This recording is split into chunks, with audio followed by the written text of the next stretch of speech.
So if you would, take your Bibles and turn to Daniel chapter 7. Daniel chapter 7, we started the second half of Daniel last week, where we were going from a narrative to this idea of visions and dreams and prophecy and some weird images. And we spent our time last week in the chapter 7 going about how we should read the rest of Daniel. This idea of seeing these weird dreams and everything like that. How are we to interpret those? How are we to apply those into our life? Because as we look at it, this book is not normal. This book is something, as we read, it's apocalyptic literature. We don't understand how we are to apply this. But as we are to read it, it is a word of hope, of that God is in control and he sits upon his throne. And that's what we see here today. So for this week and next week, we're going to look at the book Daniel 7. This week, Daniel 7, there's 3 visions and dreams. And we're going to be looking at all 3 of those this week and see how God is working and how these visions were to not to bring fear and anxiety to Daniel, but also to bring hope. And then next week, we're going to be looking more at the beasts and about how we as God's people are to live amongst the beasts, the beastly kingdoms, the beastly nations. So if we really want to look at this, we can be divided up into that this chapter is structured in a way that there's 3 visions, and because of those 3 visions, Daniel has 3 questions about these 3 visions. So we're going to look at the 3 visions today and the 3 questions next week. And if you don't have a Bible, there's a Bible in front of you, the black Bibles, and our passage can be found on page 884. So what we're going to do is that we're going to be looking just at the very first 14 verses this morning, and then we will look at the rest of the chapter next week.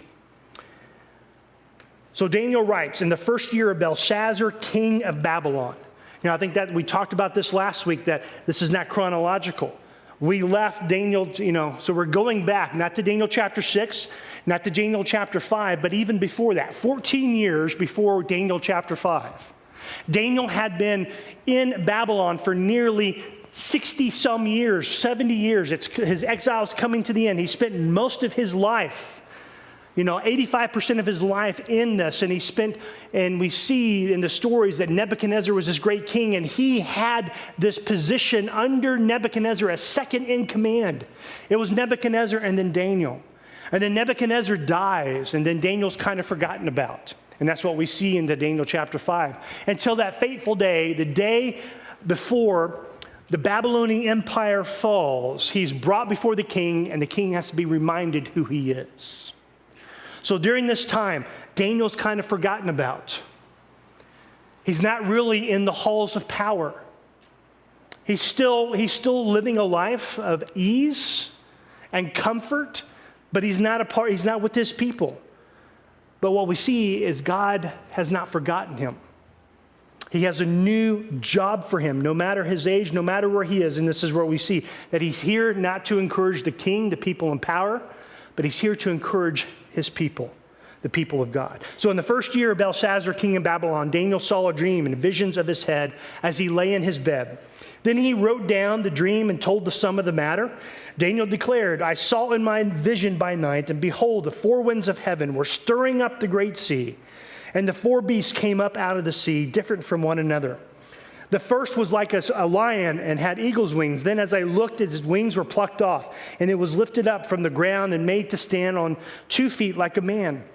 And the mind of a man was given to it. And behold, another beast, a second one like a bear. It was raised up on one side. It had 3 ribs in its mouth between its teeth, and it was told, arise, devour much flesh. After this, I looked, and behold, another like a leopard with 4 wings of a bird on its back, and the beast had 4 heads, and dominion was given to it. And after this I saw in the night visions, and behold, a 4th beast, terrifying and dreadful and exceedingly strong. It had great iron teeth. It devoured and broke in pieces and stomped what was left with its feet. It was different from all the beasts that were before it, and it had 10 horns. I considered the horns, and behold, there came up among them another horn, a little one, different. Came up a little one, before which 3 of the horns were plucked out by the roots. And behold, in the horn were eyes like eyes of a man, and a mouth speaking great things. So this morning, as we look at this passage, I think what we see is we see the kingdoms of the world will be replaced by an everlasting kingdom. And that's what we're going to see. And the beastly nations will be judged by the Son of Man. So we see that the beastly nations of Daniel's time, those 4 nations, plus also the nations that have come, kingdoms that have come after this, are going to be judged by Christ, the cloud rider. The first thing we see that Daniel is given, he's given an image of the kingdoms. And these kingdoms are represented as beasts coming out of the sea. And as we talked about last week, this is not the Mediterranean. This is not any type of ocean or whatever. But the idea of coming out of the sea means the coming out of chaos and unrighteousness. So what we see is automatically we see Daniel being given a vision that's saying that not only is the Babylonian kingdom godless, but all the kingdoms after that are godless as well. They are against God. That's what we see. We see these beasts, 4 of them. There's a lion with wings. There's a bear that has 3 ribs in its mouth. And it's not the cute little black bears that we see around here when we want to feed. No, this is a ferocious bear. And it's a gnarled bear. It's risen on one side. The 3rd beast was a leopard with 4 wings on its back and 4 heads. Now that's a freakish beast. And then we come to the 4th beast, which is unlike any of the rest. It cannot be defined. It cannot be described by the animal world. Daniel has not seen anything like it.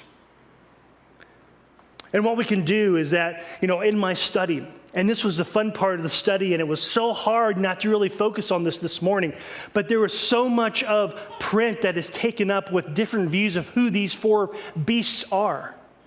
Now, I think next week we'll kind of go back and we can see that. But that was not the purpose of this dream. The purpose of the dream was not to tell Daniel that, yes, after Babylon, another one will come up, and then after that, another one will come up, and to give clues of who they are. Because up to this point, I think the only nation, the only beast that he knew was true was that it was Babylon because he was living there. But the purpose of this wasn't to define who the kingdoms were, but to show the reader at least 2 things about the kingdom. Number 1 is that all these beasts are against God. All these beasts are against God. They're risen out of the great sea. They rise out of rebellion and chaos. And that's the theme of all beasts throughout all Scripture. From the very first beast that we see in the Garden of Eden, Satan, as he takes on the image of the serpent who deceives Eve to sin against God, to the very last beast that is described in Revelation who wages war against the people of God. That beast throughout the Bible, and their depiction is one of being against God and his people. That's what we need to understand, is that in the Bible, wherever we see this, because of sin, we see that nation after nation after nation, and kingdom after kingdom comes. And these kingdoms are not built out of pure motives. These nations are built out of power, out of greed, out of arrogance, that they want to be great of themselves, and they are against God. Not only are these nations rebelling against God, but these nations are in total depravity. That's the reason why he uses beasts. Think about that. The lion, that it's this idea of depravity, fear. Now, if you live around here and you see a mama black bear, or you see a black bear, you kind of sit there, oh, it's cute. But what happens is that fear comes into your mind when you see a baby bear. You're like, okay, Where is that mama bear? I want to make sure I'm not in the middle of it. If you can see both of them together, you can kind of enjoy them. These were not animals. These are not animals that are at a zoo, a lion. You can sit there and say, oh, and you can tap on the window and enjoy them. No, these were beasts. These were fearful. They were majestic. They were considered beasts because they were totally depraved. They were sinful. They were evil. They were unrighteous. And again, if we go back to Daniel chapter 2, these beasts imitate King Nebuchadnezzar's kingdom. We talked about the very first sermon in Daniel, we talked about how the book is structured. The book is structured in a way not only between narrative and prophecy, narrative and visions, but it's also structured in a way to kind of put bookends. Now, Daniel chapter 2 and Daniel chapter 7 are bookends to a purpose of this book. And in Daniel chapter 2, we see that that Nebuchadnezzar had this dream of a big statue, and it had 4 parts, 4 different metals, all representing different kingdoms. But here we read that there are 4 beasts that represent 4 different kingdoms in succession, just like chapter 2. Now, these accounts are parallel, but at the same time, they're not presented they're presented from a different perspective. It's talking about the same kingdoms, but God has a different message for Daniel than he had for Nebuchadnezzar. So in the first dream of Daniel chapter 2, God was speaking through Daniel to humble an unbelieving king. Nebuchadnezzar had the dream, Daniel did not. But Daniel was brought in, and God spoke through Daniel to the king to humble him. In the second dream, we see that God is speaking to Daniel for the purpose of encouraging him and his people. The message was to Daniel. That's why we see Daniel receiving the dream, and Daniel has to go and get the interpretation from some type of angelic being. We also see that a different perspective is that in Nebuchadnezzar's dream, the first dream, it's about the power of the kingdoms and about how God's kingdom, the rock, is more powerful than any kingdom that will arise. But in this dream to Daniel, the dream is not about the power of the kingdoms, but about the depravity of the kingdoms. And then we see at the end that we're going to get to here in a minute is that the cloud rider comes in, and he is given dominion, and he will judge the nations of the world. This dream is about the depravity of the kingdoms and how they will be held accountable. No matter how evil that they are, no matter how much they persecute the people of God, God is telling Daniel that they will pay for their sins. And that's what we see. This from 2 different perspectives. Now we have these nations, and we need to put aside and not try to interpret those nations for a minute, because if we do, then we miss the purpose of this dream. But we see that the purpose of this dream is that the kingdoms of this world are godless, they're rebellious, they're depraved, and we shouldn't be surprised. But there's going to be coming a day when those nations, when those leaders are going to be held accountable for how they lived before God and how they treated God's people. And I think that's important in our time today. It's pertinent. We are in the midst of an election season. And we've already seen that this is not a normal election season. We see, it seems that, I think I was talking to Ryan and he mentioned someone who says that we're getting tired of living in historical moments.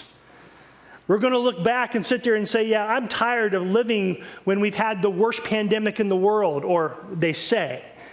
I'm getting tired when we are living amongst an assassination attempt of one of the world leaders. And we sit there and we look at both of our options in November, and we sit there and say, it doesn't matter. Both of them are beastly.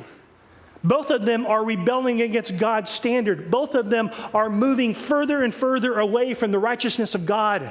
And we're sitting there and says, what hope is there? The hope is that yet we live in a beastly world, a beastly nation. And no matter what happens in November, no matter who is in power in January, we had to understand that God is the one who is over all. And that all leaders, no matter if they receive their due here on earth, they will be judged accordingly at some time. So Daniel sees this image, this beastly image, and he goes on. And all of a sudden, he sees another one, another vision. It says, as I looked, thrones are placed, and the Ancient of Days took his seat. This is verse 9.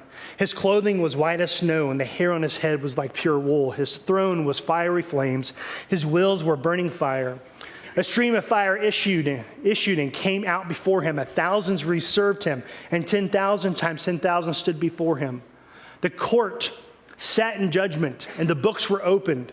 And I looked, because the sound of the great words of the horn was speaking, and then as I looked, the beast was killed, and its body destroyed, and given over to be burned with fire. As for the rest of the beast, their dominion was taken away, but their lives were prolonged for a season of time. Daniel was living amongst the kingdoms of the world which were godless. But then we see his change of scenery. That Daniel is given, a veil has been pushed back to see what is happening not on earth, but above time, above creation, and we see that God is enthroned. He is glorified amongst the kingdoms of the world. God sits and he is glorified amongst the kingdoms of the world. It's talking about thrones that are sitting there. And whenever you see this idea of thrones in apocalyptic literature, what does this mean? It's not talking about earthly power, earthly kingdoms. That's the horn. When we talk about thrones inside apocalyptic literature, like in Revelation and Ezekiel and Isaiah, we see it's the idea that we've been shown, the curtain has been pulled back and the veil between heaven and earth has parted so we can see what is happening in the heavenlies. So Daniel's been given a picture that despite the chaos that is happening here on earth, we see in heaven, we see a calm. We see someone who is under control, someone who has authority, the Ancient of Days. Now, when we sit there and we see the Ancient of Days, it's not necessarily talking about his age, but it's talking about one who lives outside of time, one who has been around since the beginning. But not only that, but it's a man, it's a being, it's God who sits upon the throne as the judge. And that's what we see, that God is enthroned above it all. And we also see that because of the contrast between the two dreams, we don't see the Ancient of Days fighting it out with the beast and finally taking power. He's not just another beast in succession with all the other ones. No. He is a judge. He is the being. He is the God who stands above all kingdoms. He is there once one kingdom rises and another one falls. He is over everything. He is enthroned above all the kingdoms as they are going from bad to worse.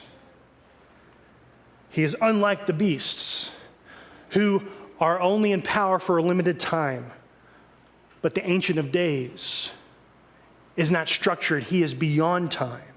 And that's what we see, that he is a judge, that his time is not temporal, but his kingdom is eternal.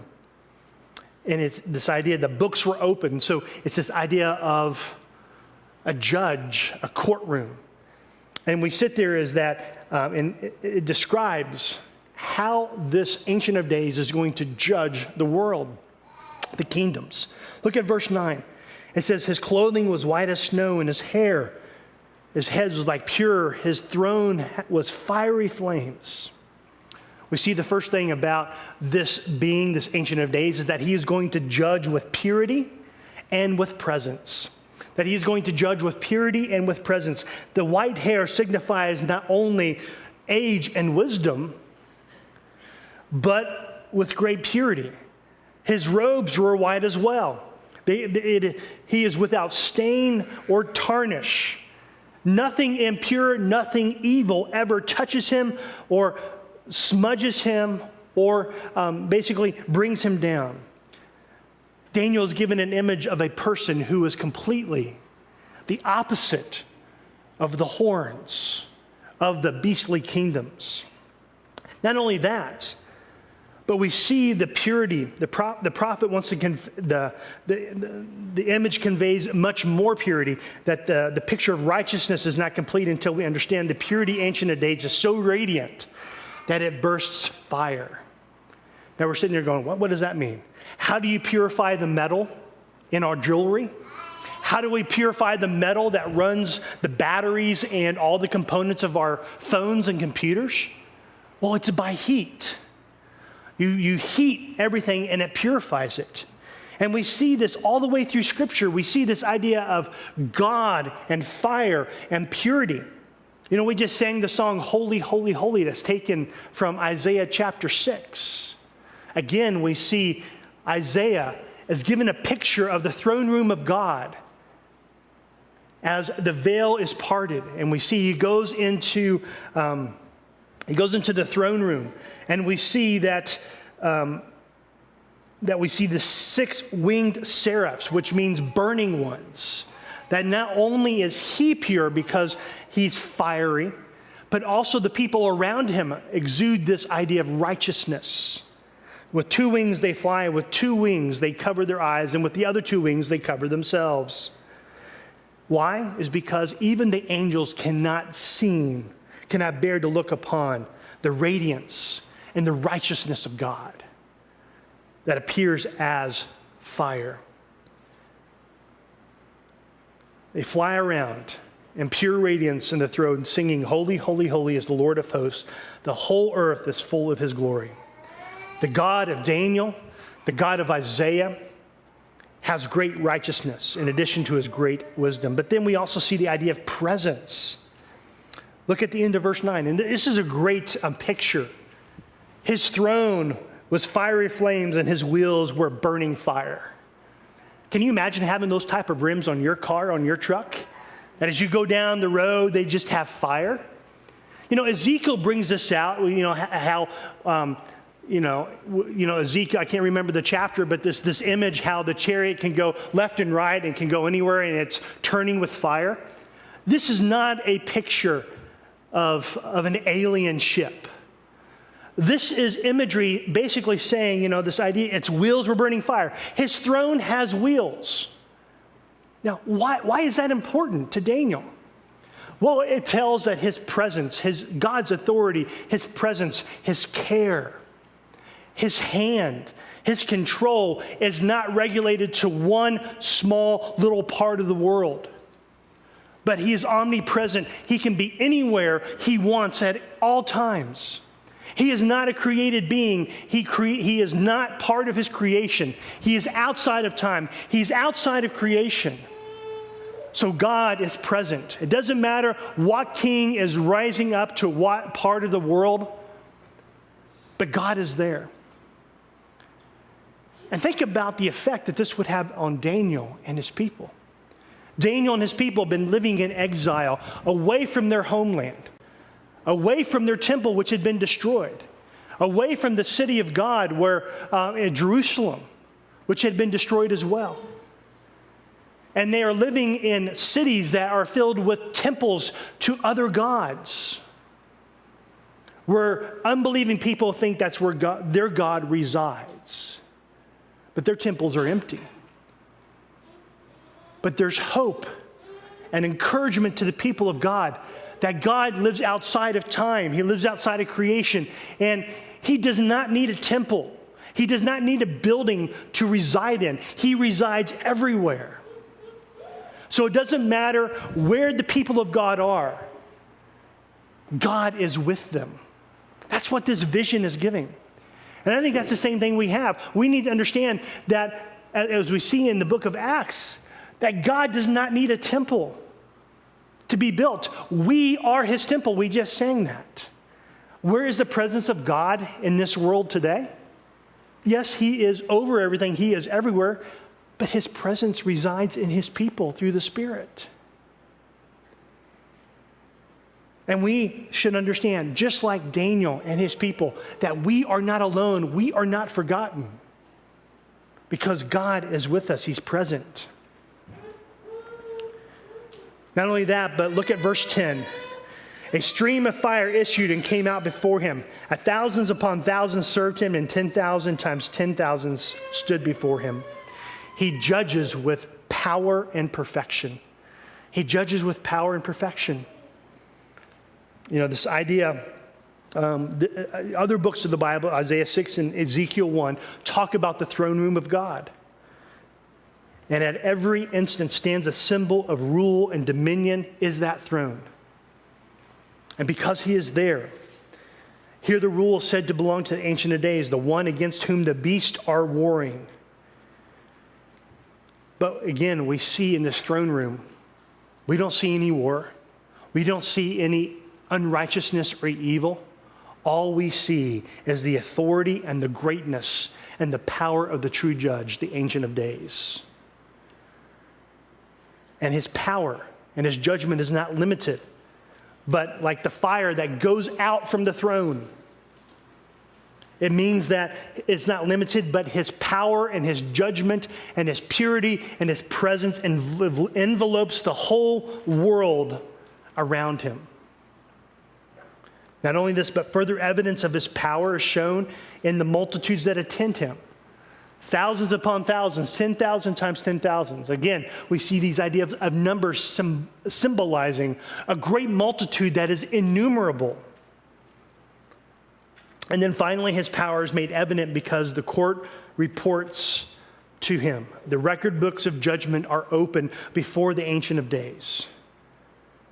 He is the power to judge, and the accused are brought before him. Even the kings of the greatest nations are judged by the Ancient of Days. He will also judge with perfection. And we need to understand that God will judge the beastly nations, even though they have no relationship or no desire to serve him. How are they going to be judged? They're going to be judged on the basis, on the righteousness and the purity of God. They're going to be judged on the unchanging, pure, and righteous moral law of God. No matter how, because if you look at the kingdoms that have come and the kingdoms that have gone and the kingdoms that are here, we all have different views of how we are to live our lives amongst those kingdoms. We all have different laws. We all have different foundations of morality. The foundations of morality of America is different than the foundations of morality of the Aztec nations. But it doesn't matter what we think is right. We are all the leaders of the world, and all those that live in the kingdoms are going to be judged on the unchanging foundation of the moral law of God. And I think this is what we see, is that we are living in a time where we thought America is probably one of the most righteous and the greatest nations of the world. But we are living in a time where slowly all of our laws, all of our morality seems to be relative. Well, we need to be encouraged that we need to continue to live according to the unchanging standard of God's law. And despite whatever happens to us and despite whatever happens around us, we need to understand that everyone is going to be judged on that standard.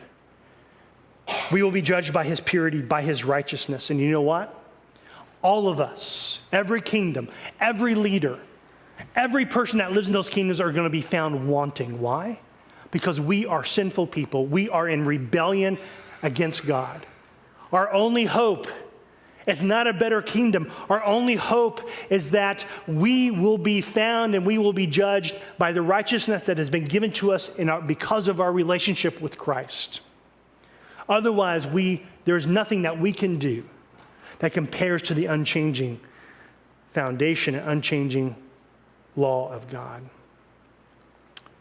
So then what we see is that we see in Daniel chapter 7, 13 through 14, we see yet another vision.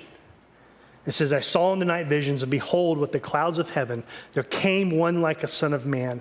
And he came to the Ancient of Days and was presented before him.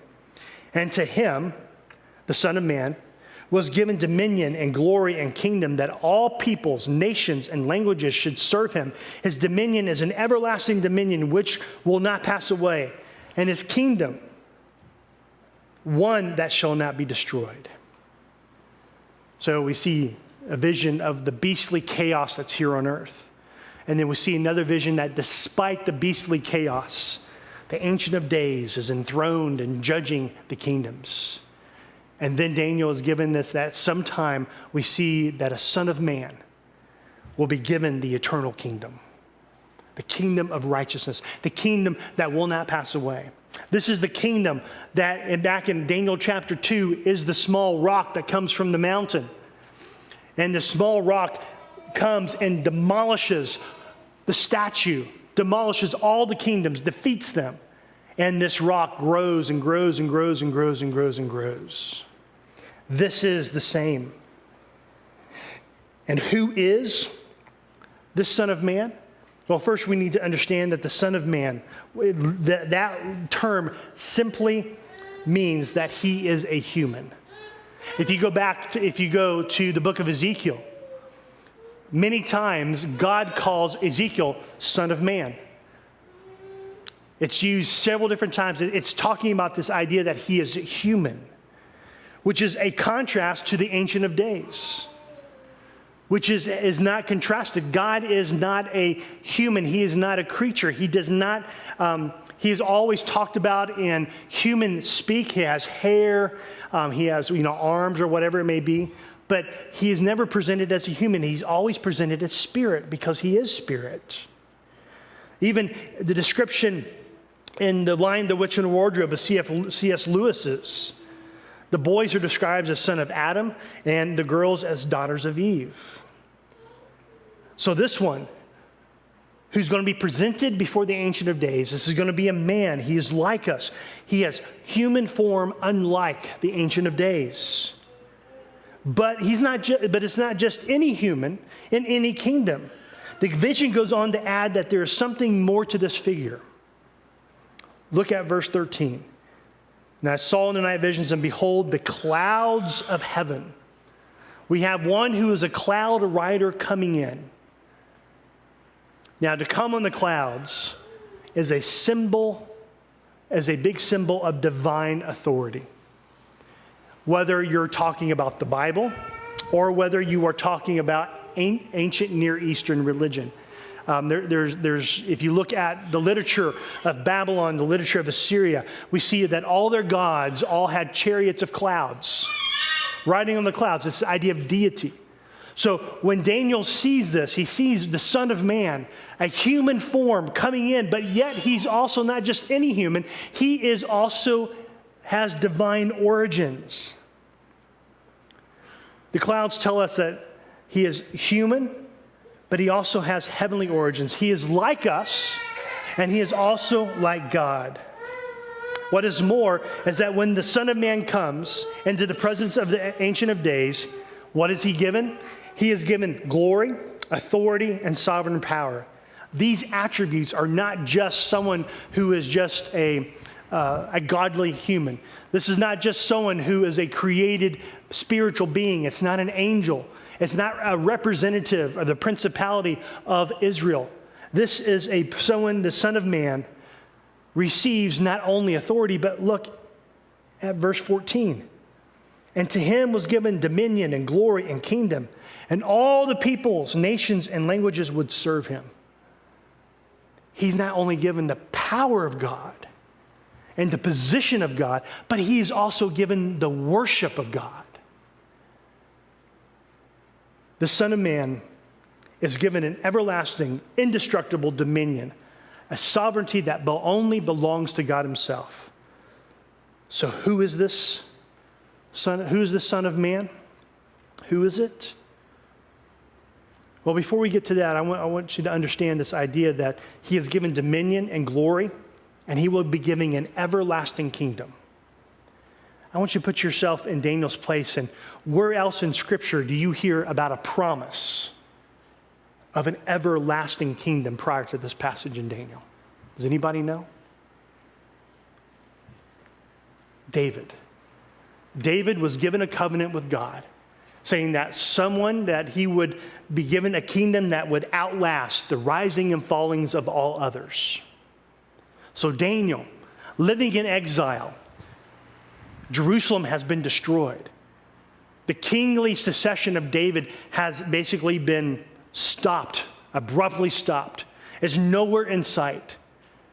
And he remembers this, but yet God is coming with a dream to sit there and say, hey, that everlasting kingdom I promised David, it is coming. It will be fulfilled. And why is this important? Because they have sinned, they have turned from him, they failed to keep their commandments. They were led into Babylon, but despite their faithlessness, God was faithful. Despite their desire to rebel against God, God is there to keep his promises. And then we see that this kingdom will come. So who is the one that's going to rule over this kingdom? We see that Jesus is the Son of Man. Jesus is the Son of Man. In fact, we see in the Gospels, if you go to the Gospels, Matthew, Mark, and Luke, 69 times in the Gospel, Jesus himself uses this term and says, I am the Son of Man. And I truly believe that this goes back, and he's purposely using this. He's going back to Daniel chapter 7. And I'm, you know, the disciples who were educated in the Old Testament, even though they missed a lot when Jesus was here, they didn't understand, they would have recognized this term coming from Daniel. Other people tried to call him the Christ, the Messiah, the anointed one. Other people called him Elijah. But when he was talking about himself, he used this term, the Son of Man, 69 times in the Synoptics and 12 times in the book of John. Why did he do this? He used this term for a couple different reasons. Number one, he wanted to teach the people, his disciples and those following him, that he used this one because to tell everybody that he was pre-existent. That he, even though he was a human, he had always been around. In John 3:13, it says, no one has ascended into heaven except he who descends from heaven, the Son of Man. Jesus was trying to teach them that, yes, I am the Christ, I am the Messiah. But you need to understand that I have always been. You know, our existence is determined from the date of our birth, right? None of us, you can sit there and we talk about that. That's why we celebrate birthdays. Before that, we were not, and now we are here. This is not the case with Christ. There was a date in which he was conceived and he was born of the Virgin Mary, but that's not the point of his existence. Jesus has always been. He is being God. He existed from eternity. And that's what he was trying to tell his people, that he was the Son of Man. That he even existed even before them. Before that, he existed before Daniel. Not only that, but he also wanted to teach his people that because he's the Son of Man, he has come to suffer. He has come to be persecuted. Now, as we read in Daniel chapter 7, we don't read anything about the Son of Man being persecuted. We only see this man who has come and brought before the Ancient of Days as given the kingdom. No, we have to wait until Daniel chapter 9 to get to that point. You see, little by little, Daniel's being led in on the plan of God. God just doesn't regurgitate it all at one time. Slowly, he's getting this plan and this picture of how God is going to work to bring rest and restoration and rescue to his people. In Daniel 9:26, it says that after 72 weeks, an anointed one shall be cut off and shall have nothing. Who's the one that's going to be cut off? Who's the one that's going to have nothing and not for himself? It's the Messiah. It's Jesus. It's the Son of Man.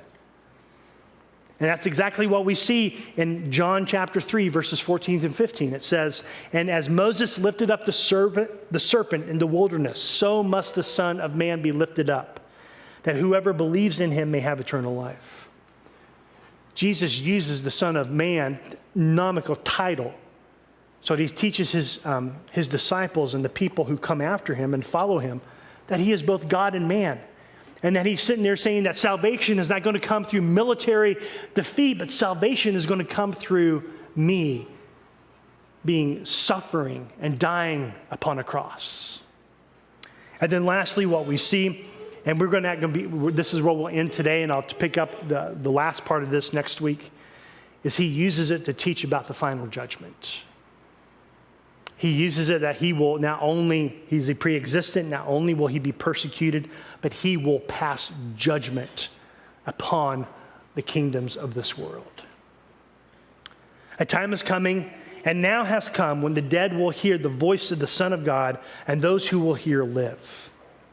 As the Father has life in himself, so he has granted the Son to have life in himself. And in John chapter 25 and 27, it says that he has given him authority. God has given the Son of Man, God has given Jesus the authority to execute judgment because he is the Son of Man.